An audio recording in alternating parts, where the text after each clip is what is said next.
The fact that you went to school, you graduated, you passed with honors, really, it's really from God. There's nothing that we have, and if I think of it, even before the foundation of the world, God has designed that. What a great God. Um, Let me just turn on my iPad and get this started.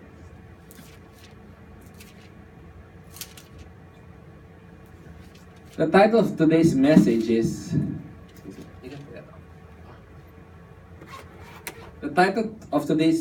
is Don't Be Blinded, Forgive.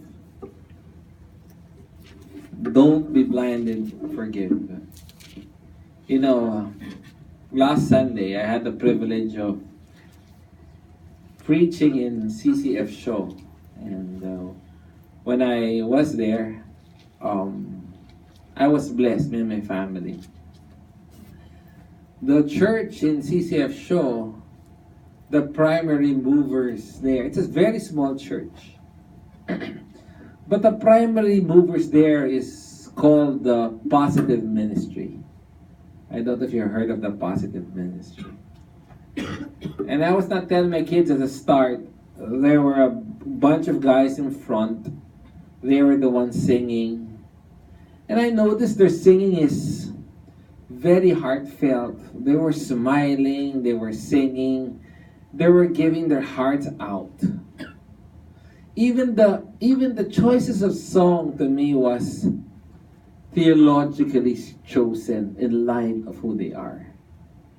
I just happened to notice those things. And are you familiar with the Positive Ministry? Are you familiar? No, never heard. These are people that are HIV positive. And there are about 150 apparently in that ministry. There are 150. And to be part of that ministry, clearly, your days are numbered. In fact, when I was telling the guy that invited me, his name is Jed. So I should have known. I should have known that the primary movers of this church is the Positive Ministry. They call it a different term now. I think it's grace or something. Grace something. They changed it from positive to another. And as I was listening to them, I was so blessed, really. Just listening to them, I was blessed. Because they were really singing to God. They were not just singing, they were singing heartily to God. Having said that, if you are a human being, which I guess everybody here, I guess everybody here is a human being. Excuse me. If you're a human being, chances are you've been hurt. Alam mo, when you get hurt, it's painful, kaya nga hurt eh. But there are two types of hurt, right? There's a hurt that's hurt. I remember when Bettina, we were in Baguio and Burnham Park, I wanted to ride the boat. Ano yung may parang swan? I wanted to ride that. Bettina naman was so insistent. She was insistent that, Dad, no, let's do skating. No, anak. Let's just do the boat. And she really wanted to do skating. So lo and behold, we all skated. And as we were skating, Bettina slipped and really broke her arm. And that hurt. She was really crying. And I made a sling and it took her, honestly, within a couple of hours, it wasn't painful anymore. Right? As long as she doesn't move the arm, it wasn't painful. The problem is, when she goes to sleep, her movements are constrained. But as of today, which arm was that? Left or right? Left. Left. Go like that. Yeah. Is it painful still? No, right? And that's the thing with physical pain. It comes to pass. But the problem is not the hurt brought by physical pain, it's the hurt brought by emotional pain. Somebody says something, somebody does something, and it stabs you. It hits you. And you would carry that anger, that bitterness for quite some time. I hope you don't mind. I'll just adjust this. It's really echoing. Testing. Testing, testing. Testing. Yeah. And if it's an emotional pain, it's very painful. And a lot of people, they carry this bitterness towards somebody because that somebody did something to them. And the problem sometimes, that somebody doesn't even know they did something to them. It's just, that person is just sensitive. You know, when you're sensitive, man, you feel hurt 1,001 times without the other people knowing. And you would hear people say, what? You got hurt? And a lot of times people would carry that. And in some cases, it is verbalized. King Louis XII said of his enemy, nothing smells so sweet as the dead body of your enemy. Nothing smells so sweet as the dead body of your enemy.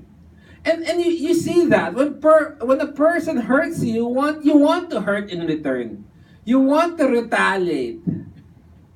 And sometimes you retaliate what? Physically. But sometimes you retaliate in your mind. Sinasaksak mo siya. Sinasakal mo siya.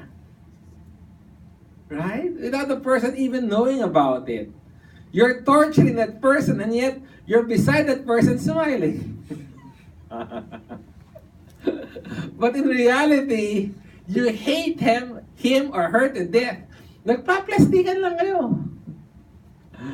I remember Winston Churchill had a nemesis, one of her secretary at the cabinet. And the secretary, not a secretary writer, like a state secretary, secretary of tourism, I forgot what her position is. A cabinet secretary. And one day, that cabinet secretary told Winston Churchill, you know, Winston Churchill, if you're my husband, I'll put poison in your drink. Wow. Winston Churchill, very witty, very smart, said to her, you know what? Madam Secretary, if I'm your husband, I'll drink it. I mean, it was insult after insult. One day, Winston Churchill was known to be a drunkard. One day, he came into a party and he was drunk. That same secretary approached Winston Churchill and said, you know, Winston Churchill, you're drunk. You smell like a skunk, you're a drunkard. Winston Churchill looked at her again and she said, you know what, Madam Secretary? Yes, I might be drunk. You know what, Madam Secretary? You're utterly ugly. Today, I might be drunk, but tomorrow I'll be sober. You get it? But tomorrow she'll still be ugly. And that's how we are. We don't want people hurting us. We don't like people offending us. And we fight back whenever somebody hurts us or harms us.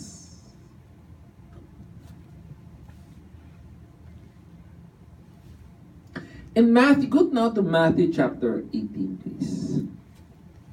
Matthew chapter 18.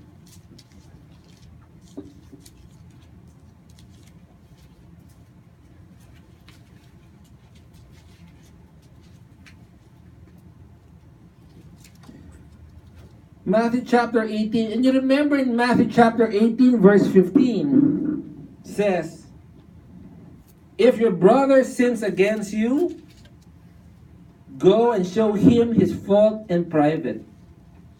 If he listens to you, you have won your brothers. But if he does not listen to you, take one or two more with you, so that by the mouth of two or three witnesses every fact may be confirmed. If you refuse to listen to them, tell to the church. And if you refuse to listen to the church, even to the church, let him be to you as a Gentile and a tax collector. So here, Jesus was talking to them, teaching them. And he was saying that if a brother sins against you, all right, talk to him, make amends. And as the disciples was listening to that, as they were processing that, Peter, one of the disciples, was thinking. He was thinking probably of, how do I apply this in my life? Somebody offends me. Now, honestly, if somebody that you're not close to offends you one time, it might be hurtful. But what makes forgiveness difficult is what? When somebody hurts you over and over and over and over and over again.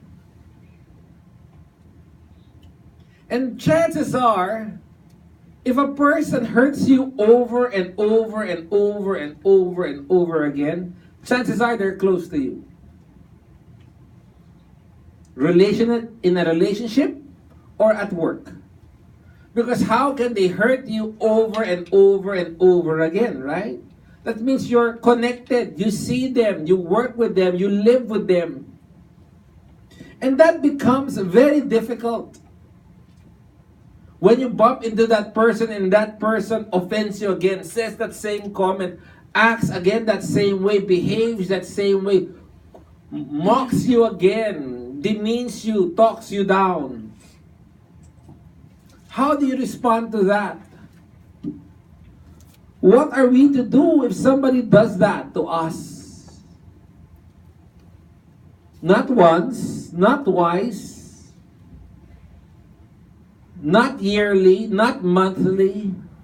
For some of us, it might be weekly, and for some of us, it might be daily. And your heart becomes hardened. You know, everybody says forgiveness is a lovely idea. If I task you to teach in forgiveness, you would study it, and you would teach it, you would preach it. It's a good idea. Talk to anybody. Should you forgive? Yes, it's a good idea. Until they have someone to forgive. Now, if you have someone to forgive, then all of a sudden forgiveness is not a good idea. It's only a good idea if we are in our mind. Everybody, you tell your kids, you have to forgive your brother. You have to forgive your sister. You tell your siblings, you tell your friends, you tell your spouse, you tell your relatives, you know what? Come on, magbati kayo, forgive. But it's only a good idea when it's not your turn. Once it's your turn to forgive, all of a sudden, it's not a good idea to forgive. All of a sudden, we refuse to do it. All of a sudden, we have 1,001 reason why we should not forgive. And that's the question. As Paul was talking to, as Jesus was talking to them in Matthew chapter 18 and verse 15, if anyone sins against you, Peter was saying in his mind, okay, I got that, God. But he has